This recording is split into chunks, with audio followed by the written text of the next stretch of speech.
Received a major boost after the World Bank announced 3 billion shillings funding for urban development in the area. The funds to be disbursed next financial year will help upgrade Githunguri, Kabete, Lari, Juja, Gatundu and Githurai to municipality status. Now, speaking in Kiambu town, Governor Kimani Wamatangi said each municipality will get between 400 million shillings and 500 million per year for tarmacking of roads, water connectivity, sewerage, street lighting and modern markets and other infrastructure. In addition, Thika Town will become an industrial smart city, will get an allocation of more than 1 billion annually for development. Ruiru ambazo zimekuwa na municipalities, utaona kwamba their parking, their roads are well done.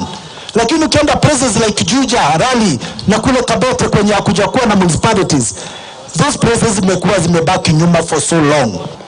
Manufaa ambayo yanafaa kuenda kwa watu ya Thika haitaenda. Thika ni Kiambu.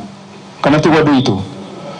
Watu wa Thika wakipata Thika City kwa kila mwaka wako na benefit ya zaidi ya 1 billion. The majority of the people, kulingana vile wameniambia, they want Thika to be transformed.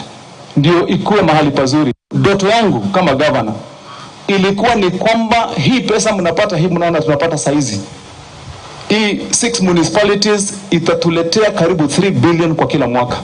3 billion. Tukiongeza hiyo billion moja tunapata 4 billion. Kwani tutajikuna tukiwa na pesa? You are watching Weekend Prime. Coming up shortly,